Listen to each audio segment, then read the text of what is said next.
हमारा next word है आज का, दैट इज़ प्रोसेलिटाइजेशन। प्रोसेलिटाइजेशन का मतलब होता है बेसिकली किसी का धर्म या फिर किसी का बिलीफ चेंज कर देना। ठीक है जी। हमारा नेक्स्ट वर्ड है आज का, दैट इज़ नन। ये वो वाला नन नहीं है, NONE वाला नन नहीं है, that is NUN none.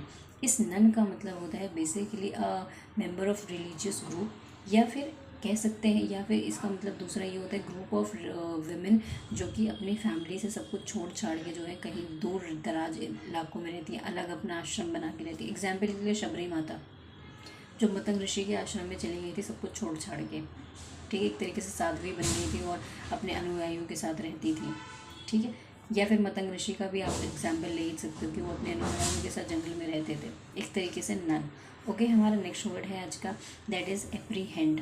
Apprehend का मतलब होता है बेसिकली, जब ये वर्ब होता है तो इसका मतलब होता है बेसिकली किसी को कैप्चर कर लिया, सीज कर लिया, कन्फाइन कर लिया, डिटेन कर लिया, कैप्टिव कह सकते हो आप इसके लिए।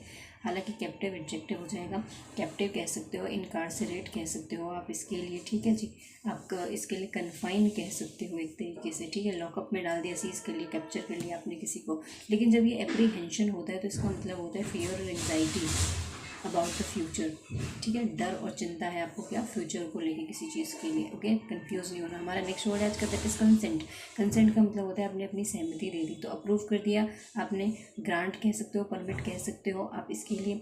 आप इसके लिए अलाउ कह सकते हो, सेंक्शन कह सकते हो, कॉर्पोरेट कह सकते हो, रेटिफाई कह सकते हो, कॉर्पोरेट कह सकते हो, वेरीफाई कह सकते हो, अपनी किसी चीज़ को वेरीफाई कर दिया। क्योंकि वेरीफाई भी तो तभी करोगे ना जब आप किसी चीज़ के लिए सहमत कब होते हो, जब सहमत होते हो तभी वेरीफाई करते हो। ठीक है, हमारा नेक्स्ट वर्ड है आज का, दैट इज़ सब्ज्यूम। मैंने कैसे सिखाया था, सब्ज्यूम में ऐसा नहीं होता जैसे कंज्यूम जैसा, और कंज्यूम का मतलब क्या होता है, किसी चीज़ को अंदर ले लेना, है ना। सो सब्ज्यूम का मतलब होता है बेसिकली किसी चीज़ को आपने इंक्लूड कर लिया, इनकॉर्पोरेट कह सकते हो, एनकम्पास कह सकते हो, कंसिस्ट कह सकते हो, कंप्राइज कह सकते हो। ओके जी, हमारा नेक्स्ट वर्ड है आज का, दैट इज़ इंड्यूसमेंट। इंड्यूसमेंट का मतलब होता है किसी को, जब कोई आपको लालच देता है, जैसे पापा कहते हैं कि भैया आप 10th क्लास पास कर लो, आपको बाइक दिलाएंगे, आपको साइकिल दिलाएंगे, तो इंड्यूसमेंट है ये एक तरीके का प्रलोभन, और आप उस प्रलोभन में खींचे चले जाते हो, है ना, एक तरीके से। सो आप इसके लिए ल्योरमेंट कह सकते हो, अल्योरमेंट कह सकते हो आप इसके लिए, एंजेंटिंग कह सकते हो, आपको झुकाव हो जाता है उस चीज़ के प्रति।